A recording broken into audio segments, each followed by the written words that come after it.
ಗುರುವಿಗೆ ಮೊದಲ ವಂದನೆಯನ್ನು ಸಲ್ಲಿಸಿ ಅವರ ಆಶೀರ್ವಾದವನ್ನು ಪಡೆದು ಮುಂದಿನ ಹೆಜ್ಜೆಯನ್ನು ಅವರು ಇಟ್ಟಿರುವಂಥದ್ದು. ಅದಕ್ಕೆ ಹೇಳುವಂಥದ್ದು ಗುರು ಬ್ರಹ್ಮ ಗುರು ವಿಷ್ಣು ಗುರುದೇವೋ ಮಹೇಶ್ವರ ಗುರು ಸಾಕ್ಷಾತ್ ಪರಬ್ರಹ್ಮ ತಸ್ಮೈ ಗುರುವೇ ನಮಃ ಅಂತ. ನಾನು ಯಾಕೆ ಈ ಮಾತನ್ನು ನಾನು ಹೇಳ್ತಾ ಇದ್ದೇನೆ ಅಂತಂದರೆ, ಇವತ್ತು ಏನಾದರೂ ನನ್ನ ಬಾಯಿಯಿಂದ ಒಂದೆರಡು ಮಾತುಗಳು ಬಂದರೆ ಅದು ನನ್ನದಲ್ಲ, ನನ್ನ ಗುರುವಿನಿಂದ ಬಂದಿರುವಂಥದ್ದು. ಹಾಗಾಗಿ ಅದರಲ್ಲೇನಾದರೂ ಲೋಪ ನಿಮಗೆ ಕಂಡು ಬಂದರೆ ಅದು ನನ್ನ ಲೋಪ ಅಲ್ಲ, ಗುರುಗಳ ಲೋಪ. ಗುರುಗಳಲ್ಲಿ ಲೋಪ ಇಲ್ಲ ಅನ್ನುವಂಥದ್ದು ನಮಗೆ ಗೊತ್ತೇ ಇದೆ. ಯಾವನೇ ಒಬ್ಬ ಗುರುವಾಗಿರಬಹುದು, ಅವ ತನ್ನ ಶಿಷ್ಯರಿಗೆ ಬೋಧನೆ ಮಾಡುವಂಥ ಸಂದರ್ಭದಲ್ಲಿ ಸಮಾಜಕ್ಕೆ ಉಪಯುಕ್ತವಾಗುವಂತಹ ಸದುದ್ದೇಶದ ವಿಚಾರಗಳನ್ನೇ ಮನಸ್ಸಿಗೆ ತುಂಬುತ್ತಾನೆ. ಯಾಕೆ ಈ ಮಾತು? ಇವತ್ತು ರಾಮಾಯಣ ಮಹಾಭಾರತ ಏನಿದೆ ಅದು ನಮಗೆ ಹಿಂದೂಗಳಿಗೆ ಈ ಎರಡು ಮಹಾಕಾವ್ಯಗಳು ಎರಡು ಕಣ್ಣು ಇದ್ದ ಹಾಗೆ. ಹಾಗಿರುವಾಗ ಇದನ್ನು ಬಿಟ್ಟು ನಮ್ಮ ಬದುಕಿಲ್ಲ.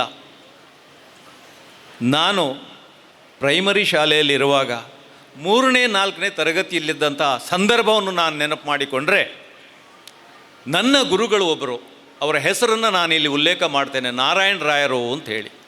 ಆ ನಾರಾಯಣ ರಾಯರು ಏನು ಪಾಠ ಮಾಡಿದಾರೋ ನನಗೆ ಗೊತ್ತಿಲ್ಲ. ಅವರ ಸಮಾಜಶಾಸ್ತ್ರಕ್ಕೆ ಸಂಬಂಧಪಟ್ಟ ಹಾಗೆ ಅಥವಾ ಲೆಕ್ಕಕ್ಕೆ ಸಂಬಂಧಪಟ್ಟ ಹಾಗೆ ವಿಜ್ಞಾನಕ್ಕೆ ಸಂಬಂಧಪಟ್ಟ ಹಾಗೆ ಏನು ಶಿಕ್ಷಣವನ್ನು ಕೊಟ್ಟಿದ್ದಾರೋ ಅದು ಮರೆತು ಬಿಟ್ಟಿದ್ದೇನೆ. ಆದರೆ ಅವರು ಆ ಮಹಾಭಾರತ ರಾಮಾಯಣವನ್ನು ಉದ್ದೇಶ ಇಟ್ಕೊಂಡು ಅದರಲ್ಲಿ ಬರುವಂತಹ ವ್ಯಕ್ತಿತ್ವಗಳೇನಿವೆ, ಕ್ಯಾರೆಕ್ಟರ್ಸ್ಗಳೇನಿದೆ, ಅದು ಒಂದೊಂದನ್ನು ಬಿಚ್ಚಿ ಬಿಡಿಸಿ ನಮ್ಮೆದುರಿಗೆ ಚಿತ್ರಿಸಿ ಆ ಒಂದು ಚಿತ್ರಣ ನಮ್ಮ ಮನಸ್ಸಿನಲ್ಲಿ ಗಟ್ಟಿಯಾಗಿ ನೆಲೆಯೂರುವ ಹಾಗೆ ಮಾಡಿರುವಂಥದ್ದು ಬಹುಶಃ ಇವತ್ತೇನಾದರೂ ನಾನು ಈ ವೇದಿಕೆಯಲ್ಲಿ ನಾನು ಬರುವ ಅವಕಾಶವನ್ನು ನನಗೆ ಒದಗಿಸಿದ್ದಿದ್ದರೆ ಆ ಒಂದು ಅವರ ನೀತಿಯ ಪಾಠಗಳು ಅಂತ ನಾನು ನೆನಪು ಮಾಡಿಕೊಳ್ತೇನೆ. ಗುರು ಅನ್ನುವಂಥದ್ದು ದೇವರಿಗೆ ಸಮಾನ. ನಾನು ಬಹುಶಃ ಇತ್ತೀಚೆಗೆ ಯಾವುದೋ ಒಂದು ಪತ್ರಿಕೆಯಲ್ಲಿ ಓದುವಾಗ ಒಂದು ವಿಚಾರ ಗಮನಕ್ಕೆ ಬಂತು. ಮಹಾಭಾರತದ ಕತೆ ನಮಗೆ ಗೊತ್ತೇ ಇದೆ. ಧೃತರಾಷ್ಟ್ರ ಬಹಳ ದುಗುಡದಲ್ಲಿದ್ದಾನೆ, ಇನ್ನೇನು ಕುರುಕ್ಷೇತ್ರ ಯುದ್ಧ ಆಗೋದಕ್ಕಿದೆ. ತನ್ನ ಮಗನ ದುಷ್ಟ ಬುದ್ಧಿಯ ಬಗ್ಗೆ ಗೊತ್ತಿದ್ದರೂ ಕೂಡ ಆ ಮಗನ ಮೇಲಿನ ಮಮತೆ ಏನಿದೆ ಅವನನ್ನು ಕಟ್ಟಿ ಹಾಕಿತ್ತು. ಹಾಗಾಗಿ ನಾಳೆ ಏನಾಗಬಹುದು ಅನ್ನುವಂಥ ಭಯ ದುಗುಡ ಅವನಿಗೆ ಇದ್ದೇ ಇದೆ. ಅದಕ್ಕಾಗಿ ಒಬ್ಬ ಜ್ಯೋತಿಷ್ಯರನ್ನು ಬರೆಸಿದಂತೆ, ನಾಳೆ ಏನಾಗಬಹುದು ಅನ್ನುವಂಥದ್ದನ್ನು ತಿಳ್ಕೊಳ್ಳೋದಕ್ಕೆ ಒಬ್ಬ ಜ್ಯೋತಿಷ್ಯನನ್ನು ಬರೆಸಿದ. ಸ್ವಾಮಿ, ಮುಂದೆ ಕುರುಕ್ಷೇತ್ರ ಯುದ್ಧ ನಡೀಲಿಕ್ಕಿದೆ, ನನ್ನ ಭವಿಷ್ಯ ಏನು ಅಂತೇಳಿ ಜ್ಯೋತಿಷ್ಯರು ಕವಡೆ ಹಾಕಿದರು. ಅದ್ಭುತವಾದಂತಹ ಭವಿಷ್ಯ ನಿನ್ನ ಮಗನದ್ದು. ಯಾಕೆ? ಗೃಹಬಲ ಅತ್ಯುತ್ತಮವಾಗಿದೆ, ಗುರುಬಲ ಭೀಷ್ಮ ದ್ರೋಣಾಚಾರ್ಯರವನ ಪರವಾಗಿದ್ದಾರೆ, ಕೃಪಾಚಾರ್ಯರವನ ಪರವಾಗಿದ್ದಾರೆ, ಇನ್ನೇನು ಅಧಿಕಾರ ಸಂಪತ್ತು ಎಲ್ಲವೂ ಇದೆ. ಆದರೆ ಜ್ಯೋತಿಷರು ಕೊನೆಗೆ ಆದರೆ ಅನ್ನುವಂಥ ಒಂದು ಮಾತು ಎತ್ತಿದ್ರಂತೆ. ನಮ್ಮ ಭದ್ರಗಿರಿ ಅಚ್ಯುತದಾಸರು ಒಂದು ಮಾತು ಹೇಳೋದಿದೆ, ಯಾವಾಗ ನಮ್ಮ ಮಾತಿನ ಮಧ್ಯದ ಎಲ್ಲವನ್ನೂ ಹೇಳಿ ಆದರೆ ಅಂತೇಳಿ ಬಂತೋ ಅದು ಆಗುವುದಿಲ್ಲ ಅಂತ ಲೆಕ್ಕ ಅಂತೇಳಿ. ಅದೇ ಪರಿಸ್ಥಿತಿ ಆಯ್ತು ಇವನದ್ದು. ಆದರೆ ಏನು ಆದರೆ ದೇವರು ಮಾತ್ರ ಪಾಂಡವರ ಕಡೆಯಲ್ಲಿ ಇದ್ದಾರೆ ಅಂತೇಳಿ. ದೇವರು ಮಾತ್ರ ಪಾಂಡವರ ಕಡೆಯಲ್ಲಿದ್ದಾರೆ. ಮುಂದೆ ಏನಾಯಿತು ಅನ್ನುವಂಥದ್ದು ತಮಗೆಲ್ಲರಿಗೂ ಗೊತ್ತಿದೆ. ಬಹುಶಃ ಯಾದವ ಸೇನೆಯನ್ನೆಲ್ಲ ನಮ್ಮ ಕೌರವನಿಗೆ ಕೊಟ್ಟಿದ್ದಾನೆ ಕೃಷ್ಣ ಮಾತ್ರ ಏಕಾಂಗಿಯಾಗಿ ನಮ್ಮ ಪಾಂಡವರ ಕಡೆಯಲ್ಲಿ ನಿಂತಿದ್ದಾನೆ. ಯಾರು ಗೆದ್ದರು, ಏನಾಯಿತು, ನಮ್ಮ ಕಣ್ಣ ಮುಂದೆ ಇದೆ ಆ ದೃಶ್ಯಗಳು.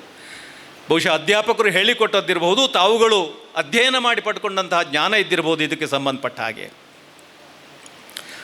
ಆ ನಾರಾಯಣ ರಾಯರು ನಮ್ಮ ಆ ಬಾಲ್ಯದ ದಿಸೆಯಲ್ಲಿ ಹೇಳಿದಂಥ ಒಂದು ಮಾತನ್ನು ನಾನು ಉಲ್ಲೇಖ ಮಾಡ್ತೇನೆ. ಬಹುಶಃ ಇದು ಅಪ್ರಸ್ತುತ ಆಗಲಿಕ್ಕಿಲ್ಲ ಅನ್ನುವಂಥದ್ದು ನನ್ನ ಅನಿಸಿಕೆ. ಮಕ್ಕಳೇ, ಯಾವತ್ತಿದ್ರೂ ನಮ್ಮ ನಡೆ ಏನಿದೆ ಅದು ರಾಮನ ನಡೆ ಅಂತಿರಬೇಕು. ನಮ್ಮ ನುಡಿ ಏನಿದೆ ಅದು ಕೃಷ್ಣನ ನುಡಿ ಅಂತಿರಬೇಕು. ರಾಮ ನಡೆದಂತೆ ನಡೆಯಬೇಕು, ಕೃಷ್ಣ ನುಡಿದಂತೆ ನಡೆಯಬೇಕು. ಕೃಷ್ಣ ನಡೆದಂತೆ ನಡೆಯುವುದಲ್ಲ, ಕೃಷ್ಣ ನುಡಿದಂತೆ ನಡೆಯಬೇಕು. ಏನು ಅದ್ಭುತವಾದ ಸಂದೇಶ ನೋಡಿ. ಅವರು ಉದಾಹರಣೆ ನಾನು ಪ್ರಾಮಾಣಿಕವಾಗಿ ಹೇಳ್ತೇನೆ, ಪುತ್ತಿಲ ಅವರು ತಪ್ಪು ತಿಳಿಬಾರ್ದು. ನಾನೊಬ್ಬ ಉಪನ್ಯಾಸಕ ವೃತ್ತಿಯಲ್ಲಿದ್ದವ. ಸಂಪೂರ್ಣ ಮಹಾಭಾರತ, ರಾಮಾಯಣ, ಭಗವದ್ಗೀತೆ ಓದಿದ್ದೇನೆ ಅಂತ ಹೇಳುವ ಧೈರ್ಯ ನನಗಿಲ್ಲ. ಆದರೆ ಆ ರಾಮಾಯಣವೋ ಮಹಾಭಾರತವೋ ಭಗವದ್ಗೀತೆಯೋ ಅದರಲ್ಲಿ ಏನು ವಿಶೇಷತೆ ಇದೆ, ಏನು ವಿಶೇಷ ಅಂಶಗಳಿವೆ, ಅಲ್ಲಿ ಬರುವಂತಹ ಪಾತ್ರಗಳು, ಒಂದೊಂದು ಪಾತ್ರದ ವಿಶೇಷತೆ ಎಲ್ಲವೂ ನನ್ನ ಮನಸ್ಸಿನಲ್ಲಿದೆ. ತಿಳ್ಕೊಂಡ ಆ ಒಂದು ಅನುಭವ ನನ್ನಲ್ಲಿದೆ. ಅದು ಯಾರಿಂದ ಅಂತ ನನ್ನ ಗುರುಗಳಿಂದ. ತಪ್ಪು ತಿಳಿಬಾರ್ದು ತಾವುಗಳು. ಇಲ್ಲಿ ವೇದಿಕೆಯ ಮುಂಭಾಗದಲ್ಲಿರುವಂಥ ಸಂಖ್ಯೆಯನ್ನು ನೋಡುವಾಗ ಒಂದು ರೀತಿ ಮುಜುಗರ ಆಗ್ತದೆ. ಆದರೂ ಕೂಡ ಕೆಲವರಾದರೂ ಕೇಳಬಹುದು ಅನ್ನೋ ಕಾರಣಕ್ಕೆ ನಾನು ಹೇಳ್ತಾ ಇದ್ದೇನೆ. ಒಂದು ವೇಳೆ ಇವತ್ತಿನ ದಿನಮಾನದಲ್ಲಿ ಆ ರಾಮಾಯಣ ಮಹಾಭಾರತದ ಕಥೆಯನ್ನು ನಮ್ಮ ಆಂಗ್ಲ ಮಾಧ್ಯಮ ಶಾಲೆಯ ಮಕ್ಕಳಿಗೆ ಹೇಳಿದರೆ ನಾಳೆ ಪೇರೆಂಟ್ಸ್ಗಳ ದಂಡು ಬರ್ತದೆ. ಅದೇನು ಪರೀಕ್ಷೆಗೆ ಬರ್ತದ, ಅದರಿಂದ ಏನು ಪ್ರಯೋಜನ? ಆ ಪ್ರಯೋಜನ ಏನು ಅನ್ನುವಂಥದ್ದನ್ನು ನಾವು ಸ್ವಲ್ಪ ಮಟ್ಟಿಗೆ ಇವತ್ತು ಕಾಣ್ತಾ ಇದ್ದೇವೆ. ಬಹುಶಃ ಭಾರತದ ಸಂಸ್ಕೃತಿ ಏನು, ಸಂಸ್ಕಾರ ಏನು, ಪರಂಪರೆ ಏನು, ಚರಿತ್ರೆ ಏನು, ಇದನ್ನೆಲ್ಲ ಕಂಡವರು ನಾವು. ಇಡೀ ಜಗತ್ತಿಗೆ ಇವತ್ತು ಭಾರತ ಮಾತ್ರ ಒಂದು ಮಾದರಿಯಾಗಿ ನಿಂತಿರುವ ದೇಶ ಅನ್ನುವಂಥದ್ದನ್ನು ತಾವುಗಳು ಮರಿಬಾರದು. ರಾಮನ ನಡೆ ನೋಡಿ. ಇನ್ನೇನು ರಾಮ ಅರಮನೆಯನ್ನು ಬಿಟ್ಟು ಸಾಕೇತವನ್ನು ಬಿಟ್ಟು ಕಾಡಿಗೆ ಹೋಗಬೇಕಾದಂಥ ಪ್ರಸಂಗ ಬಂದಿದೆ. ತಂದೆಯ ಮಾತನ್ನು ಮೀರುವ ಹಾಗಿಲ್ಲ. ತಂದೆ ಬಹುಶಃ ಅದನ್ನು ಮೀರಬಹುದಿತ್ತು. ಅಪ್ಪನ ಮಾತನ್ನು ಒಪ್ಪಿಕೊಳ್ಬೇಕು ಅಂತೇನಿಲ್ಲ. ಯಾಕೆಂತಂದರೆ ನಾಳೆ ಪಟ್ಟಾಭಿಷೇಕದ ಸಂದರ್ಭ ಎಲ್ಲವೂ ಸಿದ್ಧತೆಯಾಗಿದೆ. ಆ ಕ್ಷಣಕ್ಕೆ ಕೈಕೇಯಿಯ ಆ ಒಂದು ಏನು ಅವಳ ಆ ಮನಸ್ಸಿನ ಒಂದು ಒಳಗೆ ವಿಷವನ್ನು ತುಂಬಿಸಿರುವಂಥದ್ದು ಯಾರು ಅನ್ನುವಂಥದ್ದು ನಮಗೆ ಗೊತ್ತಿದೆ. ನಿಜವಾಗಿಯೂ ಕೈಕೇಯಿ ರಾಮನನ್ನು ತನ್ನ ಮಗುವಿನಂತೆ ಕಾಪಾಡಿದವಳು, ನೋಡಿಕೊಂಡವಳು, ಬೆಳೆಸಿದವಳು. ಆದರೆ ಈ ಸಂದರ್ಭದಲ್ಲಿ ರಾಮನಲ್ಲ, ನನ್ನ ಮಗ ಭರತನಿಗೆ ಪಟ್ಟ ಆಗಬೇಕು ಅಂತ ಹೇಳಿದಾಗ ರಾಮನ ಮನಸ್ಸು ಹೇಗಿರ್ಬೋದು, ಜನಸಾಮಾನ್ಯರು ನಾವು ಯಾವ ರೀತಿ ಅದನ್ನು ತೆಗೋಬೋದಿತ್ತು. ಆದರೆ ರಾಮ ಏನು ಹೇಳಿದ? ಅಮ್ಮ ಯಾಕೆ ನೀನು ಈ ಅವಸ್ಥೆಯಲ್ಲಿದ್ದೀಯಾ, ಯಾಕೆ ಏನಾಯಿತು ಅಂತ ಕೇಳಿದರೆ ಭರತನಿಗೆ ಪಟ್ಟಾಭಿಷೇಕ ಆಗಬೇಕು, ನೀನು 14 ವರ್ಷ ಕಾಡಿಗೆ ಹೋಗಬೇಕು ಅಂತ ಹೇಳಿದಾಗ ರಾಮ ಅಯ್ಯೋ ಅಷ್ಟೇ ತಾನೇ, ಅದಕ್ಕೇನಾಗಬೇಕು? ಭರತ ನನ್ನ ತಮ್ಮ, ನಾನಾದ್ರೇನು ಭರತನಾದ್ರೇನು? ಇಂತಹ ಮಾತು ರಾಮನ ಬಾಯಿಂದ ಬರಬಹುದಷ್ಟಲ್ಲದೆ ಸಾಮಾನ್ಯರಿಂದ ಅಥವಾ ಇನ್ನಿತರರಿಂದ ಬರುವುದಕ್ಕೆ ಸಾಧ್ಯ ಇದೆಯೇ ಅನ್ನುವಂಥದ್ದನ್ನು ನಾವು ಸ್ವಲ್ಪ ಯೋಚನೆ ಮಾಡಬೇಕಾಗಿದೆ. ಆಯಿತು, ಇದೊಂದು ಆಯಿತು. ಇನ್ನೇನು ಕಾಡಿಗೆ ಹೊರಟಿದ್ದಾನೆ, ಚಿತ್ರಕೂಟದಲ್ಲಿದ್ದಾನೆ. ಬಹುಶಃ ಆ ಸಂದರ್ಭದಲ್ಲಿ ಒಂದು ದಿನ ಲಕ್ಷ್ಮಣ ಮರ ಏರಿ ನೋಡ್ತಾ ಇದ್ದಾನೆ. ಯಾವುದೋ ಒಂದು ರಾಜಪರಿವಾರ ಬರ್ತಾ ಇದೆ. ಏನೋ ಬಹುಶಃ ಬಹಳ ಸೈನ್ಯದ ಮಧ್ಯೆ ಆ ಪರಿವಾರ ಬರ್ತಾ ಉಂಟು. ಯಾರು ಅಂತ ನೋಡಿದರೆ ಬಹುಶಃ ಅವನಿಗೆ ತಲೆಗೆ ಹೋದ ತಕ್ಷಣಕ್ಕೆ ತಲೆಗೆ ಹೋದದ್ದು ಯಾರಿರಬಹುದು? ಬಹುಶಃ ನಾವು ವನವಾಸಕ್ಕೆ ಬಂದಿದ್ದೇವೆ, ನಾವು ಎಲ್ಲವನ್ನೂ ಬಿಟ್ಟು ಬಂದವರು, ನಮ್ಮನ್ನು ಬೆನ್ನಟ್ಟಿಕೊಂಡು ಬರುವವರು ಯಾರಿರ್ಬೋದು ಅಂತ ಹೇಳಿದರೆ ಬಹುಶಃ ಅವನ ಮನಸ್ಸಿಗೆ ತಟ್ಟನೆ ಹೊಳೆದಂಥ ವಿಚಾರ ಅಂತಂದರೆ ಅದು ಭರತನೇ ಬಂದಿರಬಹುದು. ತನ್ನ ಆಡಂಬರ ವೈಭವವನ್ನು ಮೆರೆಯುವುದಕ್ಕೆ, ತೋರಿಸುವುದಕ್ಕೆ.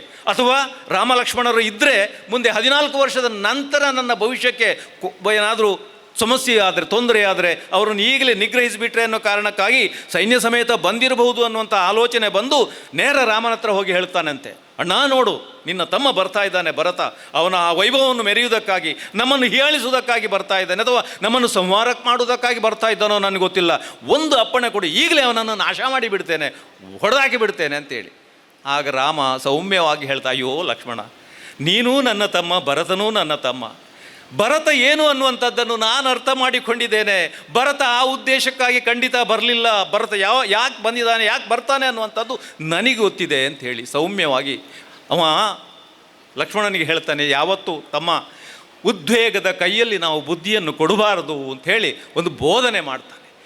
ಈ ರೀತಿಯ ಎಲ್ಲ ಪ್ರತಿ ಸಂದರ್ಭದಲ್ಲಿಯೂ ಕೂಡ ರಾಮನ ನಡೆಯನ್ನು ಎತ್ತಿ ಆ ನಮ್ಮ ಮೇಷ್ಟ್ರುಗಳು ನಮ್ಮ ಮನಸ್ಸಿನಲ್ಲಿ ತುಂಬಿರುವಂಥದ್ದು ಇದೆಯಲ್ಲ, ಆ ರಾಮನ ಮೇಲಿನ ಗೌರವ, ಆ ಪ್ರೀತಿ, ಆ ಅಭಿಮಾನ, ಆ ಭಕ್ತಿ ದಿನದಿಂದ ದಿನಕ್ಕೆ ಬಹುಶಃ ಅದು ಹೆಚ್ಚುತ್ತಿರುವುದಕ್ಕೆ ಕಾರಣ ಅಂತ ನಾನು ಭಾವಿಸ್ತೇನೆ. ನೋಡಿ, ಯಾವತ್ತಿದ್ರೂ ಕೂಡ ಕೃಷ್ಣ ಹೇಳುವಂಥದ್ದೇನು? ಕರ್ಮಣ್ಯೇ ವಾದಿಕಾರಸ್ತೆ ಮಹಾಫಲೇಶು ಕದಾಚನ. ನಿನ್ನ ಕರ್ಮವನ್ನು ಫಲದ ಆಶೆ ಇಲ್ಲದೆ ನಿಷ್ಠೆಯಿಂದ ಮಾಡು ಅಂತೇಳಿ ಈ ಕರ್ಮ ಸಿದ್ಧಾಂತ ಇದೆಯಲ್ಲ, ಬಹುಶಃ ಜಗತ್ತು ಇವತ್ತು ನಮ್ಮ ತುಳುನಾಡು ಅಂತ ಹೇಳಿದರೆ ಇದು ಭಾಷೆಗಳ ಒಂದು ಸಂಗ್ರಹಾಲಯ ಅಂತ ಹೇಳುವುದಿದೆ. ದಕ್ಷಿಣ ಕನ್ನಡ ಜಿಲ್ಲೆಯನ್ನು, ಅಲ್ಲಿ ಎಲ್ಲ ಭಾಷಿಗರು ಇಲ್ಲಿದ್ದಾರೆ. ಅದೇ ರೀತಿ ನಾನು ಹೇಳುತ್ತೇನೆ, ಇದು ಭಾಷೆಗಳ ಮಾತ್ರ ಅಲ್ಲ, ಧರ್ಮಗಳ ಸಂಗ್ರಹಾಲಯ ಕೂಡ. ಇಲ್ಲಿ ಜಗತ್ತಿನ ಎಲ್ಲ ಧರ್ಮಗಳು ಇಲ್ಲಿವೆ. ಜಗತ್ತಿನ ಎಲ್ಲ ಧರ್ಮಗಳು ಇಲ್ಲಿವೆ. ಯಾವುದು? ಬೌದ್ಧ ಧರ್ಮದ ನೆಲೆ ತುಳುನಾಡು. ಬಹುಶಃ ಇವತ್ತು ಕದ್ರಿಯ ಆ ಮಂಜುನಾಥ ದೇವಸ್ಥಾನ ಏನಿದೆ, ಅದು ಒಂದು ಕಾಲದಲ್ಲಿ ನಮ್ಮ ಬೌದ್ಧ ಧರ್ಮದ ಕೇಂದ್ರವಾಗಿತ್ತು ಅನ್ನುವಂಥದ್ದನ್ನು ನಾವು ಮರಿಬಾರ್ದು. ಜೈನ ಧರ್ಮ ಇರ್ಬೋದು, ಬೌದ್ಧ ಧರ್ಮ ಇರ್ಬೋದು, ವೈಷ್ಣವ ಪಂಥ ಇರ್ಬೋದು, ಶೈವ ಪಂಥ ಇರ್ಬೋದು, ಶಾಕ್ತ ಇರ್ಬೋದು, ಗಾಣಪತ್ಯ ಇರ್ಬೋದು, ನಾಥ ಪಂಥ ಇರ್ಬೋದು, ಇಸ್ಲಾಂ ಧರ್ಮ ಇರ್ಬೋದು, ಕ್ರಿಶ್ಚಿಯಾನಿಟಿ ಇರ್ಬೋದು, ಯಾವುದು ಉಂಟು ಯಾವುದಿಲ್ಲ. ಆದರೆ ನಾವು ಎಷ್ಟು ಸೌಹಾರ್ದಯುತವಾಗಿ ಬದುಕ್ತಾ ಇದ್ದೇವೆ. ಇರಲಿ, ಈ ಎಲ್ಲ ಧರ್ಮಗಳಲ್ಲಿ ವಿಶೇಷವಾಗಿ ನಾನು ಎತ್ತಿ ಹೇಳುವಂಥದ್ದು ಎರಡು ಧರ್ಮಗಳ ಬಗ್ಗೆ. ಒಂದು ಹಿಂದೂ ಧರ್ಮ, ಮತ್ತೊಂದು ಬೌದ್ಧ ಧರ್ಮ. ಯಾಕೆ ನಾನು ಹೇಳ್ತಾ ಇದ್ದೇನೆ ಅಂತಂದರೆ, ಇವತ್ತು ಈಗ ನಾನು ಹೇಳಿದ ಹಾಗೆ ಕರ್ಮಣ್ಯೇವಾಧಿಕಾರಸ್ತು ಮಹಾಫಲೇಶು ಕದಾಚನ, ನಿನ್ನ ಕರ್ಮವನ್ನು ಫಲದ ಆಶೆ ಇಲ್ಲದೆ ನಿಷ್ಠೆಯಿಂದ ಮಾಡು. ಈಗ ನಮ್ಮ ಪದ್ಮರಾಜರು ಹೇಳಿದ ಹಾಗೆ ಯಾವುದೇ ಸ್ವಾರ್ಥ ಇಲ್ಲದೆ ನಿಷ್ಠೆಯಿಂದ ನಾವು ಒಂದು ಭಗವಂತನ ಸೇವೆಯನ್ನು ಮಾಡಿದ್ದೆ ಆದರೆ ಅದಕ್ಕಿಂತ ದೊಡ್ಡ ಪೂಜೆ ಇಲ್ಲ. ಯಾವುದೇ ಪೂಜೆಗಳ ಪಟ್ಟಿಯನ್ನು ಹಾಕುವಂಥ ಅಗತ್ಯ ಇಲ್ಲ. ಯಾಕೆ ಈ ಮಾತು? ಬಹುಶಃ ನಮ್ಮ ಕರ್ಮ ಏನಿದೆ, ನಾವು ತ್ರಿಕರಣಪೂರ್ವಕವಾಗಿ ನಾವು ಶುದ್ಧವಾಗಿದ್ದರೆ, ತ್ರಿಕರಣಪೂರ್ವಕ ಅಂತಂದರೆ ಶರೀರ, ಮಾತು, ಮನಸ್ಸು ಮೂರು ಕೂಡ ಶುದ್ಧವಾಗಿರಬೇಕು. ಈ ಮೂರರಲ್ಲಿ ಒಂದನ್ನು ಕೆಡಿಸಿಕೊಂಡ್ರೂ ಕೂಡ ನಾವು ಅಷ್ಟೇ. ಯಾಕೆ ಈ ಮಾತು? ಬಹುಶಃ ಕೃಷ್ಣ ಆ ಕರ್ಮಣ್ಯೇವಾಧಿಕಾರಸ್ತು ಮಹಾಫಲೇಶು ಕದಾಚನ ಅಂತ ಹೇಳಿದಾನಲ್ಲ, ಅದು ಬಹುಶಃ ಇವತ್ತಿಗೆ, ಆವತ್ತಿಗೆ, ಮುಂದಕ್ಕೆ ಯಾವ ಕಾಲಕ್ಕೂ ಸರಿ ಹೊಂದುವಂತಹ ಮಾತದು. ಇದೇ ವಿಚಾರವನ್ನು ಬುದ್ಧ ಕೂಡ ಹೇಳಿರುವಂಥದ್ದು. ನೋಡಿ, ಈ ಬೌದ್ಧ ಧರ್ಮ ಯಾಕೆ ಹುಟ್ಟಿಕೊಂಡಿತು, ಏನು ಅದರ ಹಿನ್ನೆಲೆ, ಅದನ್ನು ನಾನು ಹೇಳಲಿಕ್ಕೆ ಹೋಗೋದಿಲ್ಲ. ಆದರೆ ಈ ಬೌದ್ಧ ಧರ್ಮದ ಮೂಲ ಸತ್ವ ಏನು? ಬಹಳ ಸರಳವಾದದ್ದು. ಆ ಕಾಲಕ್ಕೆ ಯಾವುದೋ ಕಾರಣಕ್ಕೆ ಹಿಂದೂ ಧರ್ಮ ಒಂದು ರೀತಿಯ ಕಾಂಪ್ಲಿಕೇಟೆಡ್ ರಿಲಿಜನ್ ಆಯಿತು ಬುದ್ಧನ ಆ ಹುಟ್ಟಿನ ಸಂದರ್ಭದಲ್ಲಿ. ಆ ಸಂದರ್ಭದಲ್ಲಿ ಬುದ್ಧನ ಒಂದು ಸರಳವಾದ ಧರ್ಮ ಅಸ್ತಿತ್ವಕ್ಕೆ ಬಂತು, ಬೌದ್ಧ ಧರ್ಮ ಅಸ್ತಿತ್ವಕ್ಕೆ ಬಂತು. ಏನು ಇದರ ಆಶೆಯ ಮೂಲ ತಿರುಳು ಏನಿದು? ಅವ ಹೇಳುವ ಹಾಗೆ ಆಶೆಯೇ ದುಃಖಕ್ಕೆ ಮೂಲ. ಆಶೆ ಅನ್ನುವಂಥದ್ದನ್ನು ನಾವು ನಿಗ್ರಹಿಸಿದ್ದೆ ಆದರೆ ಎಲ್ಲವೂ ಫಲಿಸಿದ ಹಾಗೆ. ಆಶೆ ಕರ್ಮಕ್ಕೆ ಅವಕಾಶ ಮಾಡಿಕೊಡ್ತದೆ. ಕರ್ಮ ನಮ್ಮನ್ನು ಮತ್ತೆ ಮತ್ತೆ ಹುಟ್ಟಿ ಬರುವ ಹಾಗೆ ಮಾಡ್ತದೆ. ಬಹುಶಃ ಮಾತಿನಲ್ಲಿ ಹೇಳಿದಷ್ಟು ಸುಲಭ ಇಲ್ಲ ಆಶೆಯನ್ನು ನಿಗ್ರಹಿಸುವಂಥದ್ದು. ಈ ಮನುಷ್ಯನ ಆಶೆ ಅನ್ನುವಂಥದ್ದನ್ನು ನಿಗ್ರಹಿಸುವಂಥದ್ದಷ್ಟು ಸುಲಭದ ಮಾತಲ್ಲ. ನಮಗೆ ಎಲ್ಲವೂ ಬೇಕು. ನಾಳೆ ನಾವು ಸಾಯ್ತಾ ಇದ್ದೇವೆ ಅನ್ನುವಂಥದ್ದು ಗೊತ್ತಿದ್ರೂ ಕೂಡ ನಮಗೆ ಎಲ್ಲವೂ ಬೇಕು, ಎಲ್ಲವನ್ನೂ ಪಡೆಯಬೇಕು ಅನ್ನುವಂಥ ಹಂಬಲ. ಇಂಥ ವಾತಾವರಣದಲ್ಲಿ ಆ ಶ್ರೀಕೃಷ್ಣ ಪರಮಾತ್ಮನ ಮಾತಿದೆಯಲ್ಲ, ಅದನ್ನು ನಾವು ಕೇವಲ ಒಂದು ಯಾವುದೋ ಕರ್ಮ ಅಂದರೆ ಕೆಲಸ ಮಾತ್ರಕ್ಕಲ್ಲ, ಯೋಚನೆ ಕೂಡ ಕೆಟ್ಟದಾಗಿರಬಾರ್ದು. ಇನ್ನೊಬ್ಬನ ಬಗ್ಗೆ ನಾವು ಕೆಟ್ಟದಾಗಿ ಯೋಚನೆ ಮಾಡಿದರೆ ಅದು ಖಂಡಿತ ನೇರವಾಗಿ ನಮಗೇ ಬಂದು ತಿರುಗಿ ನಿಲ್ತದೆ. ಅದು ಕೇವಲ ಈ ಜನ್ಮದಲ್ಲಿ ಮಾತ್ರ ಅಲ್ಲ, ಜನ್ಮಾಂತರದಲ್ಲಿ ಅದು ನನ್ನ ಬೆನ್ನು ಬಿಡುವುದಿಲ್ಲ ಅನ್ನುವಂಥದ್ದನ್ನು ನಾವು ಮರಿಬಾರದು ಅಂತ ಹೇಳ್ತಾನೆ. ನಮ್ಮ ನೆರಳು ಹೇಗೆ ನಮ್ಮನ್ನು ಬೆನ್ನಟ್ಟಿಕೊಂಡು ಬರ್ತದೋ ಹಾಗೆ ನಾವು ಮಾಡುವ ಕರ್ಮ ಕೂಡ. ಆದರೆ ಇವತ್ತು ನಾವು ಅದನ್ನು ಮರೆತ ಹಾಗಿದೆ. ಇದಕ್ಕೆ ಒಂದು ಒಳ್ಳೆಯ ಉದಾಹರಣೆ ಅಂತಂದರೆ ಮಹಾಭಾರತದಲ್ಲಿ ಬರುವಂತಹ ನಮ್ಮ ಸುಯೋಧನನೋ ಅಥವಾ ಅಶ್ವತ್ಥಾಮನೋ. ಈಗ ಸುಯೋಧನ ಅಥವಾ ದುರ್ಯೋಧನ ಏನವನ ಸಾಮರ್ಥ್ಯ ನೀವು ಆಲೋಚನೆ ಮಾಡಿ. ಏನು ಅವನ ಕಡೆಯಲ್ಲಿದ್ದಿರತಕ್ಕಂಥ 11 ಅಕ್ಷೋಹಿಣಿ ಸೇನೆ ಬಿಡಿ, ಅವನ ಜೊತೆಯಲ್ಲಿದ್ದವರು ಯಾರು? ಭೀಷ್ಮ, ದ್ರೋಣ, ಕೃಪಾಚಾರ್ಯ, ಕರ್ಣ. ಸೊ ಅಶ್ವತ್ಥಾಮ, ನಾನು ವಿಶೇಷವಾಗಿ ಒಂದೆರಡು ಮಾತುಗಳನ್ನು ಮಾತ್ರ ನಾನು ಅಶ್ವತ್ಥಾಮನ ಬಗ್ಗೆ ಹೇಳಿ ನನ್ನ ಮಾತು. ಬಹುಶಃ ಇದು ಧಾರ್ಮಿಕ ಉಪನ್ಯಾಸ ಅಂತಿದ್ರೂ ಕೂಡ ಈ ಧಾರ್ಮಿಕ ಉಪನ್ಯಾಸವನ್ನು ಕೇಳುವ ಒಂದು ಸಂದರ್ಭವೂ ಇದಲ್ಲ. ಬಹುಶಃ ನಮಗೆ ಆ ರೀತಿಯ ಒಂದು ಉಪನ್ಯಾಸವನ್ನು ನೀಡುವುದಕ್ಕೆ ನಮಗೆ ಮಾಸ್ಟರ್ಗಳದ್ದೊಂದು ತೊಂದರೆ, ಒಂದು ಸಮಸ್ಯೆ ಏನು ಅಂತಂದರೆ 4 ಗೋಡೆಗಳೊಳಗೆ ಪ್ರತಿಯೊಬ್ಬ ಹುಡುಗನ ಮುಖವನ್ನು ದೃಷ್ಟಿಸಿಕೊಂಡು ಮಾತನಾಡುವಂಥದ್ದು. ಒಬ್ಬ ಆಚೀಚೆ ನೋಡಿದರೆ ನಾವು ಆಚೀಚೆ ಆಗಿಬಿಡ್ತೇವೆ. ಇಲ್ಲಿ ಅದನ್ನು ನಿರೀಕ್ಷೆ ಮಾಡಲಿಕ್ಕಾಗೋದಿಲ್ಲ. ಹಾಗಾಗಿ ಉತ್ತಮ ಉಪನ್ಯಾಸ ಕೊಡುವಂಥದ್ದು ಅಷ್ಟು ಸುಲಭದ ಕೆಲಸ ಅಲ್ಲ ಅಂತ ನಾನು ಭಾವಿಸ್ತೇನೆ. ಈ ಅಶ್ವತ್ಥಾಮ ಶಿವನ ಅಂಶ. ಅವನು ಮಾಡಿದ ತಪ್ಪೇನು ಅಂತ ಹೇಳಿದರೆ ದೇವರಿಗೆ ತಿರುಗಿ ನಿಂತಿರುವಂಥದ್ದು. ಪರಮಾತ್ಮನ ಅವ ಆ್ಯಕ್ಚುಲಿ ಆ ಸಂದರ್ಭದಲ್ಲಿ ಅಶ್ವತ್ಥಾಮನಿಗೆ ಎದುರು ನಿಲ್ಲುವಂಥ ಶಕ್ತಿ ಜಗತ್ತಿನಲ್ಲಿ ಯಾರಿಗೂ ಇರಲಿಲ್ಲ ಅಂತ ಹೇಳಿದರೆ ತಪ್ಪಾಗಲಿಕ್ಕಿಲ್ಲ. ಅಂಥ ಅಸಾಮಾನ್ಯವಾದಂಥ ಶಕ್ತಿಯನ್ನು ಹೊಂದಿದವ ಅವ ಯಾಕೆ ಸೋತ? ಬಹುಶಃ ಇವತ್ತಿಗೂ ಕೂಡ ನಮ್ಮ ಹಿಂದೂ ಧರ್ಮದ ಪ್ರಕಾರ ಅವ ಚಿರಂಜೀವಿ. ಇವತ್ತಿಗೂ ಕೂಡ ಬಹುಶಃ ಹಸಿವು, ನೀರಡಿಕೆ, ರೋಗ ರುಜಿನಗಳಿಂದ ತುಂಬಿ ನಮ್ಮ ನಡುವೆ ಬದುಕ್ತಾ ಇದ್ದಾನೆ ಅಂತ ಲೆಕ್ಕ. ಈ ಸ್ಥಿತಿ ಅವನಿಗೆ ಯಾಕೆ ಬಂತು ಅಂತಂದರೆ ರುದ್ರನ ಕೋಪವನ್ನು ಬಹುಶಃ ಅವನು ಪಡ್ಕೊಂಡಿರುವಂಥದ್ದು, ಅಥವಾ ಕೃಷ್ಣನನ್ನು ನಿಂದನೆ ಮಾಡಿರುವಂಥದ್ದು. ಕೃಷ್ಣ ಅಂತಂದರೆ ಕೃಷ್ಣ ಯಾವ ರೀತಿಯ ವ್ಯಕ್ತಿತ್ವವನ್ನು ಈಗಾಗಲೇ ನಾನು ಹೇಳಿದ ಹಾಗೆ ಅವನ ನುಡಿ ಏನು ಅನ್ನುವಂಥದ್ದನ್ನು ತಾವುಗಳು ಆಲೋಚನೆ ಮಾಡಬೇಕು. ಇವನು ಪಾಂಡವರ ಪರ ಯಾಕೆ ನಿಂತಿದ್ದಾನೆ ಅನ್ನುವಂಥದ್ದು ನಮಗೆ ಗೊತ್ತಿದ್ದ ವಿಚಾರ. ಈ 17 ದಿನದ ಯುದ್ಧ ಮುಗಿದಿದೆ. ಈಗ ನಮ್ಮ ಸುಯೋಧನ ನಾಳೆ ಏನು ಅನ್ನುವಂಥದ್ರ ಬಗ್ಗೆ ಯೋಚನೆಯಲ್ಲಿದ್ದಾನೆ. ಎಲ್ಲವನ್ನೂ ಕಳ್ಕೊಂಡಿದ್ದಾನೆ. ಪಾಂಡವರು ಯಶಸ್ಸಿನ ಒಂದು ಮತ್ತಿನಲ್ಲಿದ್ದಾರೆ ಅಂತ ಹೇಳಿದರೂ ಕೂಡ ತಪ್ಪಾಗಲಿಕ್ಕಿಲ್ಲ. ಅಂತಹ ಸಂದರ್ಭದಲ್ಲಿ ಆ ನಮ್ಮ ಯುದ್ಧ ರಂಗದಲ್ಲಿ ಶರಶಯ್ಯೆಯ ಮೇಲೆ ಮಲಗಿರತಕ್ಕಂಥ ಭೀಷ್ಮರ ಬಳಿ ಸುಯೋಧನ ಹೋಗ್ತಾನೆ. ಯಾಕೆ ಹೋಗ್ತಾನೆ? ಬಹುಶಃ ಅಜ್ಜ, ನನ್ನಿಂದಾಗಿ ನಿನಗೆ ಈ ಸ್ಥಿತಿ ಬಂತಲ್ಲ ಅನ್ನುವಂಥ ತನ್ನ ಖೇದವನ್ನು ವ್ಯಕ್ತಪಡಿಸೋದಕ್ಕೆ ಹೋಗಿರುವಂಥದ್ದಷ್ಟೇ. ಭೀಷ್ಮರು ಆ ಸ್ಥಿತಿಯಲ್ಲಿದ್ದರೂ ಕೂಡ ಈಗ ತನ್ನ 100 ಮಂದಿ ಸಹೋದರರನ್ನು ಕಳ್ಕೊಂಡು ಛತ್ರ ಚಾಮರದ ಮಧ್ಯೆ ಬರಬೇಕಾಗಿರತಕ್ಕಂತಹ ದುರ್ಯೋಧನ ಈ ಸ್ಥಿತಿಯಲ್ಲಿ ಒಬ್ಬ ಸಾಮಾನ್ಯನಾಗಿ ಬರ್ತಾ ಇದ್ದಾನೆ ನನ್ನಲ್ಲಿ, ಕೊನೆಗಳಿಗಾದರೂ ಕೂಡ ಅವನಿಗೆ ಬುದ್ಧಿ ಬರ್ತದೆ ನೋಡುವ ಅಂಥೇಳಿ, ಸುಯೋಧನ ನಿನ್ನ ಕೊನೆಯ ಈಗಳಿಗೆ ಎಲ್ಲಾದರೂ ಕೂಡ ಪಾಂಡವರೊಂದಿಗೆ ಸಂಧಿ ಮಾಡಿಕೊಂಡು ಒಂದಷ್ಟು ಅರ್ಧ ರಾಜ್ಯವನ್ನು ನೀನು ಪಡೆದು ಸುಖದಿಂದ ಬಾಳು ಅಂತ ಹೇಳಿದಾಗ ಸುಯೋಧನ ನಗ್ತಾನೆ, ಅಯ್ಯೋ ಅಜ್ಜ, ನಾನು ರಾಜ್ಯಕ್ಕೆ ನಾವು ಸಂಧಿ ಮಾಡಬೇಕೋ ಅಥವಾ ಯುದ್ಧ ಮುಂದುವರಿಸಬೇಕೋ ಅನ್ನುವಂಥದ್ದನ್ನು ಕೇಳುವುದಕ್ಕೆ ಬಂದದ್ದಲ್ಲ. ಈಗ ನನಗೆ ನಿನ್ನ ಈ ಸ್ಥಿತಿಯನ್ನು ಕಂಡು ಖಂಡಿತ ಖೇದವಾಗಿದೆ, ಆ ಖೇದ ವ್ಯಕ್ತಪಡಿಸುವುದಕ್ಕಾಗಿ ನಾನು ಬಂದಿದ್ದೇನೆ ವಿನಃ ಸಂಧಿಯ ವಿಚಾರ ನನಗೆ ಎತ್ತಬೇಡ ಅಂತೇಳಿ. ನಾನೇನಿದ್ರೂ ಕೂಡ ಸಂಧಿಯಲ್ಲ, ಯುದ್ಧವನ್ನು ಮುಂದುವರಿಸುವ ಸ್ಥಿತಿಯಲ್ಲೇ ಇದ್ದೇನೆ, ಮುಂದುವರಿಸುವ ಯೋಜನೆಗಾಗಿ ನಾನು ಬಂದಿದ್ದೇನೆ. ನಾಳೆ 18ನೇ ದಿನ ಒಂದು ಕಳುವು ಬಿಟ್ಟರೆ ಪಾಂಡವರಿಗೆ ಗೆಲುವು ಖಂಡಿತ, ಕೌರವರಿಗೆ ಗೆಲುವು ಖಂಡಿತ ಅನ್ನುವಂಥದ್ದು ಒಂದು ವಿಚಾರ. ಹಾಗಾಗಿ ನಾಳೆಯ 18ನೇ ದಿನ ಇದೆಯಲ್ಲ, ಅದನ್ನು ಹೇಗೆ ನಾನು ಕಳೀಬೇಕು ಅನ್ನುವಂಥದ್ದನ್ನು ಕೇಳುವುದಕ್ಕೆ ಬಂದಿದ್ದೇನೆ. ಇದಕ್ಕೆ 2ನೇ ವಿಚಾರ ಹೇಳು. ಅದಕ್ಕೇನಾದರೂ ವಿಚಾರ ಇದ್ದರೆ ಒಂದು ಹೇಳುವಂಥ ಒಂದು ವಿಚಾರ ಏನಾದಿದೆ ಹೇಳ್ಬೋದು ಅಂತೇಳಿ. ಆಗ ಬಹುಶಃ ಭೀಷ್ಮರು ಹೇಳುವಂಥದ್ದೇನು, ಅಲ್ಲೇ ಉತ್ತರ ಭಾಗದಲ್ಲಿ ವೈಶಂಪಾಯನ ಸರೋವರ ಇದೆ, ಆ ಸರೋವರದಲ್ಲಿ ನೀನು ಅಡಗಿ ಕೂತಿದ್ದೇ ಆದರೆ, ನೀನು ಆ ಸರೋವರದಲ್ಲಿ ಅಡಗಿ ಕೂತ್ರೆ ನಾಳೆಯೊಳಗೆ ಆಚೆಯಿಂದ ತೀರ್ಥಯಾತ್ರೆಗೆ ಹೋಗಿರತಕ್ಕಂಥ ಬಲರಾಮ, ಈಚೆಯಿಂದ ಅಶ್ವತ್ಥಾಮ, ಆಚೆಯಿಂದ ಕೃಪಾಚಾರ್ಯ ಎಲ್ಲರೂ ಬಂದು ನಿನ್ನನ್ನು ಸೇರಿಕೊಳ್ತಾರೆ, ಸುಲಭದಲ್ಲಿ ನೀನು ಪಾಂಡವರನ್ನು ಸೋಲಿಸಬಹುದು ಅಂತೇಳಿ. ಸೊ ಏನೇ ಇರಲಿ, ಈಗ ಈ ಒಂದು ಜಲದಿಗ್ಬಂಧನ ಮಂತ್ರವನ್ನು ಈ ಭೀಷ್ಮರಿಂದ ಪಡೆದು ಅವನು ವೈಶಂಪಾಯನ ಸರೋವರದಲ್ಲಿ ಮುಳುಗಿ ಕೂತಂತಹ ಸಂದರ್ಭ. ಆ ಹೊತ್ತಿಗೆ ಈ ಪಾಂಡವರು ಈ ದುರ್ಯೋಧನ ಎಲ್ಲಿ ಹೋದ ಅಂತೇಳಿ ಹುಡುಕುವುದಕ್ಕೆ ತೊಡಗಿದ್ದಾರೆ. ಕೊನೆಗೂ ಕೂಡ ಅವನು ವೈಶಂಪಾಯನ ಸರೋವರದಲ್ಲಿ ಮುಳುಗಿದಾನೆ ಅನ್ನುವಂಥ ವಿಚಾರ ಅವರಿಗೆ ತಿಳಿದು ಬರ್ತದೆ. ನಮ್ಮ ಧರ್ಮರಾಯ ಇರಬಹುದು, ಅರ್ಜುನ, ನಕುಲ, ಸಹದೇವ ಪರಿಪರಿಯಾಗಿ ಅವನು ಮೇಲೆ ಬರುವಂತೆ ವಿನಂತಿಸಿಕೊಂಡರೂ ಕೂಡ ಬರಲಿಲ್ಲ. ಆದರೆ ಕೊನೆಗೆ ಭೀಮ, ಇವನಿಗೆ ನೀವೆಲ್ಲ ಕರೆದರೆ ಅವ ಬರುವವನಲ್ಲ, ಅದಕ್ಕೆ ನಾನೇ ಅಂದರೆ ಭೀಮನಿಗೆ ಮತ್ತು ಸುಯೋಧನನಿಗೆ ಆ ರೀತಿಯ ವೈರತ್ವ ಹುಟ್ಟಿನ ಪ್ರಾರಂಭದಲ್ಲಿ ಅದು ಪ್ರಾರಂಭ ಆಗಿದೆ ಅಂತ ಹೇಳಿದರೆ ತಪ್ಪಾಗಲಿಕ್ಕಿಲ್ಲ. ಅಂತೂ ಕೊನೆಗೂ ಈ ಭೀಮನ ಮಾತನ್ನು ಕೇಳಿದ ಕೂಡಲೇ ಆ ತಣ್ಣಗೆ ನೀರಿನ ಆ ವೈಶಂಪಾಯನ ಸರೋವರದಲ್ಲಿ ಒಳಗಿದ್ದರೂ ಕೂಡ ಅವನು ಬೆವತು ಹೋದಂತೆ ಸುಯೋಧನ. ಆ ನೀರೊಳಗಿರ್ದು ಬೆಮರ್ತನು ಉರಗ ಪತಾಕಂ ಅಂತೇಳಿ, ಆ ನೀರೊಳಗಿದ್ದೂ ಬೆವತು ಅವನು ಒಮ್ಮೆಂದೊಮ್ಮೆಲೆ ದತ್ತಂತ ಮೇಲೆ ಬಂದು ಈ ಗದಾಯುದ್ಧ ನಡೀತದೆ. ಗದಾಯುದ್ಧದ ಪರಿಸ್ಥಿತಿ ನಮಗೆಲ್ಲ ಗೊತ್ತಿದೆ. ಕೃಷ್ಣನ ತಂತ್ರವೋ ಅಥವಾ ಕುತಂತ್ರವೋ ಗೊತ್ತಿಲ್ಲ. ಅಂತೂ ಭೀಮನ ಮುಖಾಂತರ ಆ ತೊಡೆ ಮುರಿಸಿಕೊಂಡು ನಮ್ಮ ಕೌರವ ಅಲ್ಲಿ ಯುದ್ಧ ಭೂಮಿಯಲ್ಲಿ ಬೀಳ್ತಾನೆ. ಅಂಥ ಸಂದರ್ಭದಲ್ಲಿ ಬಹುಶಃ ಆ ಗಳಿಗೆಯಲ್ಲೂ ಕೂಡ ತನ್ನ ಛಲವನ್ನು ಬಿಡಲಿಲ್ಲ. ಇನ್ನೇನಾದರೂ ದಾರಿ ಇದೆಯೋ ಈ ಪಾಂಡವರನ್ನು ಸೋಲಿಸುವುದಕ್ಕೆ ಅನ್ನುವಂಥ ಯೋಚನೆಯಲ್ಲಿ ಇರುವಾಗ ಬಹುಶಃ ಆ ಒಂದು ಅವಮಾನವನ್ನು ಹೊತ್ತು ಆ ಸ್ಥಿತಿಯಲ್ಲಿದ್ದಂಥ ಸಂದರ್ಭದಲ್ಲಿ ಅವನಿಗೆ ಕಂಡಿರುವಂತಹದ್ದು ಅಶ್ವತ್ಥಾಮ ಬರುವಂಥದ್ದು. ಅಶ್ವತ್ಥಾಮ ದೂರದಿಂದ ಬರ್ತಾರೆ. ಬಹುಶಃ ಆ ಸಂದರ್ಭದಲ್ಲಿ ಅವನ ಪರಿಸ್ಥಿತಿ ಹೇಗಿದ್ದಿರ್ಬೋದು ಅನ್ನುವಂಥದ್ದು ನಾವು ಆಲೋಚನೆ ಮಾಡಬೇಕು. ಅಶ್ವತ್ಥಾಮ ಬರ್ತಾ ಇದ್ದಾನೆ. ಬಂದ ತಕ್ಷಣ ಅವನ ಬರುವಿಕೆಯನ್ನು ನೋಡಿ ಅವನಿಗೆ ಒಂದು ರೀತಿ ಆಕ್ರೋಶ.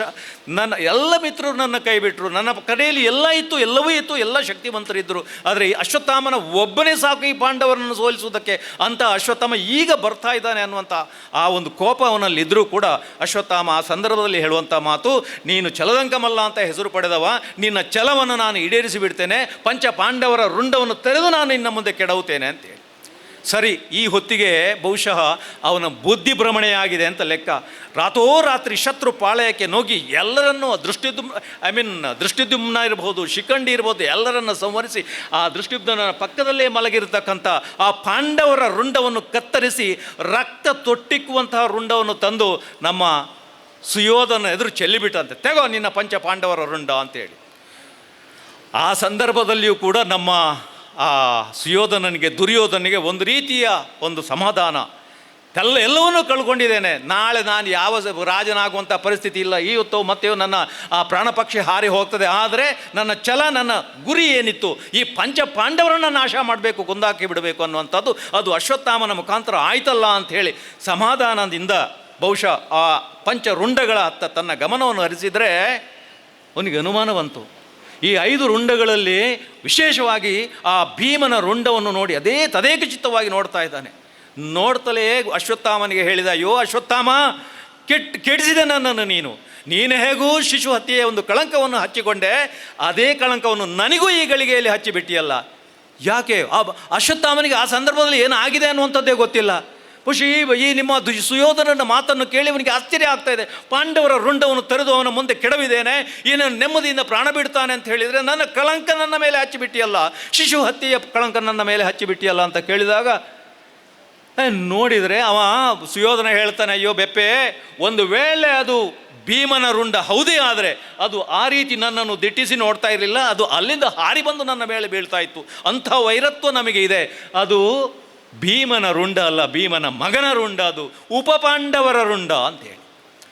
ಅದಕ್ಕೆ ಕಾರಣ ಯಾರು? ಆ ರೀತಿಯ ಶಕ್ತಿವಂತನ ಆ ಒಂದು ಮತಿಭ್ರಮಣೆ ಆಗುವ ಹಾಗೆ ಮಾಡಿದವ ಶ್ರೀಕೃಷ್ಣ. ಮುಂದೆ ಆ ಅಶ್ವತ್ಥಾಮ ಹುಟ್ಟಿದಾಭ್ಯ ಪಡೆದು ಬಂದಿರತಕ್ಕಂಥ ಮುತ್ತು ಏನಿದೆ ಅಥವಾ ಆ ವಜ್ರ ಏನಿದೆ ಅವನ ಹಣೆಯಲ್ಲಿರುವಂಥದ್ದು, ಅದನ್ನು ಬಹುಶಃ ಕಿತ್ತು ತೆಗೆಯುವಂಥ ಪ್ರಸಂಗ. ಯಾಕೆ ಅವನು ಆ ಅದನ್ನು ಬಿಡಿಸಿ ಹೇಳಲಿಕ್ಕೆ ಹೋಗುವುದಿಲ್ಲ. ಒಂದು ಅದು ಏನು ಒಂದು ತುಳುವಿನಲ್ಲಿ ಗಾದೆಯಲ್ಲಿ ಇಲ್ಲಿಡ್ದು ಮಲ್ಲ ಮೊಟ್ಟಿಗಲ್ಲದ್ದು ಆಗಬಾರ್ದು. ಇದು ನಾನು ಯಾರಿಗೆ ಹೇಳ್ತಾ ಇದ್ದೇನೆ ಅನ್ನುವಂಥದ್ದು ನನಗೆ ಗೊತ್ತಿಲ್ಲ. ಅಂತೂ ಈ ರೀತಿಯಾಗಿ ಆ ಆವೇಶದ ಮಾತನ್ನು ಕೇಳಿ ಮುಂದೆ ದುರ್ಯೋಧನ ಸ್ಥಿತಿ ಏನಾಯಿತು ಅನ್ನುವಂಥದ್ದು ತಮಗೆ ಗೊತ್ತಿದೆ. ಅಂತೂ ಆ ಅಶ್ವತ್ಥಾಮ ಬಹುಶಃ ಕೃಷ್ಣ ಅವನು ಆ ಬ್ರಹ್ಮಾಸ್ತ್ರವನ್ನು ಪ್ರಯೋಗ ಮಾಡಿದ ಸಂದರ್ಭದಲ್ಲಿ ಆ ಬ್ರಹ್ಮಾಸ್ತ್ರವನ್ನು ಅವನಿಗೆ ಪ್ರಯೋಗ ಈ ರೀತಿ ಆ ಉಪಪಾಂಡವರ ರುಂಡವನ್ನು ಕೆಡವಿ ತಂದಿದ್ದಾನಲ್ಲ. ಹಾಗಾಗಿ ಈಗ ಈ ಪಂಚಪಾಂಡವರು ಅಶ್ವತ್ಥಾಮನ ವಿರುದ್ಧ ಯುದ್ಧಕ್ಕೆ ನಿಂತಹ ಸಂದರ್ಭದಲ್ಲಿ ಅವ ಬ್ರಹ್ಮಾಸ್ತ್ರವನ್ನು ಪ್ರಯೋಗ ಮಾಡಿ ಆ ಬಿಟ್ಟಂತಹ ಬ್ರಹ್ಮಾಸ್ತ್ರವನ್ನು ವಾಪಸ್ ಪಡೆಯುವಂತೆ ವ್ಯಾಸರು ಹೇಳಿದಾಗ, ಆ ಬಿಟ್ಟ ಬ್ರಹ್ಮಾಸ್ತ್ರವನ್ನು ವಾಪಸ್ ಪಡೆಯುವಂಥ ಶಕ್ತಿ ಅವನಲ್ಲಿ ಇಲ್ಲದಾಗ, ಆ ಅರಿವು, ಆ ತಿಳಿವು, ಆ ಜ್ಞಾನ ಅವನಿಗೆ ಇಲ್ಲದಾಗ ಅವ ಏನು ಮಾಡಿದ ಅಂತಂದರೆ ಆ ಬಾಣ ಉತ್ತರೆಯ ಗರ್ಭದತ್ತ ಅವನು ಸರಿಸಿರುವಂಥದ್ದು. ಉತ್ತರೆಯ ಗರ್ಭದಲ್ಲಿ ಈ ಪಾಂಡವರ ವಂಶವೃಕ್ಷ ಅಥವಾ ಏನು ಆ ವಂಶ ಬೆಳೀತಾ ಇದೆ, ಆ ಮಗು ನಾಶ ಆಗಬೇಕು ಅನ್ನುವಂಥದ್ದು ಅವನ ಉದ್ದೇಶವಾಗಿತ್ತು. ಹಾಗಾಗಿ ಅವನು ಆ ಉತ್ತರೆಯ ಗರ್ಭದತ್ತ ತನ್ನ ಆ ಬ್ರಹ್ಮಾಸ್ತ್ರವನ್ನು ತಿರುಗಿಸಿರುವಂಥದ್ದು. ಇದು ಕೃಷ್ಣನ ವಿಶೇಷ ಕೋಪಕ್ಕೆ ಕಾರಣವಾಗಿ ಅವನ ಹಣೆಯಲ್ಲಿರತಕ್ಕಂತಹ ವಿಶೇಷವಾದ ಮುತ್ತನ್ನು ಕಿತ್ತು, ಮುಂದೆ ನೀನು ಚಿರಂಜೀವಿಯಾಗಿ ಅನ್ನ ಆಹಾರವಿಲ್ಲದೆ ಕೊರಗ್ತಾ ರೋಗ ರುಜಿನದಿಂದ ಕೂಡಿ ನೀನು ಬದುಕಬೇಕು ಅನ್ನುವಂಥ ಶಾಪವನ್ನು ಕೊಡ್ತಾನೆ ಅಂತ ನಾವು ಕೇಳ್ತೇವೆ. ನಾವು ಹಿಂದೂಗಳು ಇವತ್ತಿಗೂ ತಿಳಿದ ಹಾಗೆ 7 ಜನ ಚಿರಂಜೀವಿಗಳಲ್ಲಿ ಈ ಅಶ್ವತ್ಥಾಮ ಕೂಡ, ಉಳಿದ 7 ಮಂದಿ ಯಾವ ರೀತಿ 6 ಮಂದಿ ಯಾವ ರೀತಿ ಚಿರಂಜೀವಿಗಳು ಬದುಕ್ತಾ ಇದ್ದಾರೋ ನಮ್ಗೆ ಗೊತ್ತಿಲ್ಲ. ಆದರೆ ಅಶ್ವತ್ಥಾಮ ಇವತ್ತಿಗೂ ಕೂಡ ನಿಕೃಷ್ಟ ಸ್ಥಿತಿಯಲ್ಲಿ ಕಲಿಯುಗದ ಅಂತ್ಯದವರೆಗೂ ಬದುಕಬೇಕಾದಂಥ ಪರಿಸ್ಥಿತಿ ಕೃಷ್ಣನಿಂದ ಬಂತು ಅಂತ ನಾವು ಕೇಳುವಂಥದ್ದು. ಅಂತೂ ಒಟ್ಟಿನಲ್ಲಿ ನಾನು ಯಾಕೆ ಇದನ್ನೆಲ್ಲ ಹೇಳಿದೆ ಅಂತಂದರೆ, ಪ್ರಾರಂಭದಲ್ಲಿ ನಾನು ಹೇಳಿದ ಹಾಗೆ ನಮಗೆ ಆಸ್ತಿ, ಸಂಪತ್ತು, ಬದುಕು ಅಥವಾ ಮಿತ್ರರು ಎಲ್ಲರೂ ಇರಬಹುದು, ಆದರೆ ಯಾರೂ ಶಾಶ್ವತ ಅಲ್ಲ. ನಮಗೆ ಪರಮಾತ್ಮ ಮಾತ್ರ ಶಾಶ್ವತ. ಅವನು ಮಾತ್ರ ನಮ್ಮ ಒಟ್ಟಿಗೆ ನಿರಂತರ ನಮ್ಮ ಈಗಾಗಲೇ ನಾನು ಹೇಳಿದ ಹಾಗೆ ನಮ್ಮ ನೆರಳಿನ ಹಾಗೆ ನಮ್ಮನ್ನು ಹಿಂಬಾಲಿಸುವವ. ಆದರೆ ಆ ಪರಮಾತ್ಮನೂ ಅಲ್ಲ, ಆ ಪರಮಾತ್ಮ ನಿಮಿತ್ತ ಮಾತ್ರ. ಆದರೆ ನಮ್ಮ ಕರ್ಮ ಇದೆಯಲ್ಲ, ನಾವು ಮಾಡುವಂಥ ಕರ್ಮ, ಬುದ್ಧ ಹೇಳಿದ ಹಾಗೆ ಆಶೆಯೇ ದುಃಖಕ್ಕೆ ಮೂಲ. ಈ ಆಶೆ ಅಜ್ಞಾನದಿಂದ ಬರ್ತದೆ. ಅಜ್ಞಾನ ಮರುಹುಟ್ಟುವಿಕೆಗೆ ಕಾರಣವಾಗ್ತದೆ. ಮರುಹುಟ್ಟುವಿಕೆ ಎಲ್ಲಿವರೆಗೆ? ಬಹುಶಃ ನಿನ್ನ ಆಶೆಯನ್ನು ನೀನು ನಿಗ್ರಹಿಸುವವರೆಗೆ.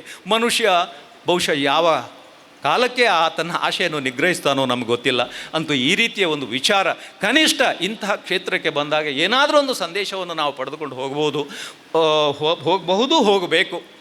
ಒಟ್ಟಿನಲ್ಲಿ ನಾನು ಎಷ್ಟೇ ಹೇಳುವಂಥದ್ದು, ಮನುಷ್ಯರ ನಮ್ಮ ಬದುಕು ಹೇಗಿರಬೇಕು ಅಂತಂದರೆ ಕೆಸುವಿನ ಎಲೆಯ ಮೇಲಿನ ನೀರಿನ ಹಾಗೆ ಇರಬೇಕು.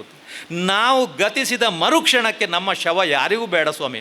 ಆನೆಗೆ ಬೆಲೆ ಇದೆ ಅಥವಾ ಇನ್ಯಾವುದೋ ಒಂದು ಕಾಡು ಪ್ರಾಣಿಯ ಒಂದು ದೇಹಕ್ಕೆ ಬೆಲೆ ಇದೆ. ಮನುಷ್ಯನ ಬೆಲೆ, ದೇಹದ ಬೆಲೆ ಏನು ಅನ್ನುವಂಥದ್ದು ನಮಗೆ ಗೊತ್ತಿದೆ. ಹಾಗಾಗಿ ಈ ರೀತಿಯ ಒಂದು ಕ್ಷಣಿಕ ಬದುಕಿಗೋಸ್ಕರವಾಗಿ ನಾವು ಮಾಡಬಾರದ ಆಚಾರಗಳನ್ನೆಲ್ಲ ಮಾಡಿ ಬಹುಶಃ ಒಂದು 4 ಜನರ ಮಧ್ಯೆ ನಾನೊಬ್ಬ ಪ್ರತಿಷ್ಠಿತ ವ್ಯಕ್ತಿ ಅನ್ನುವಂಥದ್ದನ್ನು ತೋರಿಸಿಕೊಳ್ಳುವ ಕೇವಲ ಸ್ವಾರ್ಥವೋ ಒಂದು ನಮನೆಯ ಮೂಢತನವೋ, ಇದಕ್ಕಾಗಿ ಮಾಡಬಾರದ ಕೆಲಸಗಳನ್ನೆಲ್ಲ ನಾವು ಮಾಡುವಂಥದ್ದನ್ನು ನಾವು ಕಾಣ್ತಾ ಇದ್ದೇವೆ. ಕಣ್ಣ ಮುಂದೆಯೇ ಇದೆ ಅಧಿಕಾರದ ಆಸೆ, ದುಡ್ಡಿನ ಆಸೆ, ಏನೆಲ್ಲ ಆಗಿದೆ ಅನ್ನುವಂಥದ್ದನ್ನು ಬಿಡಿಸಿ ಹೇಳುವಂಥ ಪ್ರಾಜ್ಞರು ಬಿಡಿಸಿ ಹೇಳುವಂಥ ಅಗತ್ಯ ಇಲ್ಲ. ಸೊ ಹಾಗಾಗಿ ಬಂಧುಗಳೇ, ಈ ಸಂದರ್ಭದಲ್ಲಿ ನಾನು ಇಷ್ಟೇ ಹೇಳುವಂಥದ್ದು, ನಮ್ಮ ಶ್ರೀಕೃಷ್ಣನ ಮಾತೇನಿದೆ, ನಮ್ಮ ಕರ್ಮವನ್ನು ಫಲದ ಆಶೆ ಇಲ್ಲದೆ ನಿಷ್ಠೆಯಿಂದ ಪ್ರಾಮಾಣಿಕವಾಗಿ ತ್ರಿಕರಣಪೂರ್ವಕವಾಗಿ ಮಾಡಬೇಕು ಅಂತ ಹೇಳ್ತಾ ನನ್ನೆರಡು ಮಾತುಗಳನ್ನು ಮುಗಿಸ್ತಾ ಇದ್ದೇನೆ. ನಿಮ್ಮೂರಿನ ಸುದ್ದಿ ಕಾರ್ಯಕ್ರಮಗಳ ವರದಿಯನ್ನು ನಾವು ಬಿತ್ತರಿಸಲಿದ್ದೇವೆ. ಈ ಕೆಳಗಿನ ನಂಬರನ್ನು ಸಂಪರ್ಕಿಸಿ.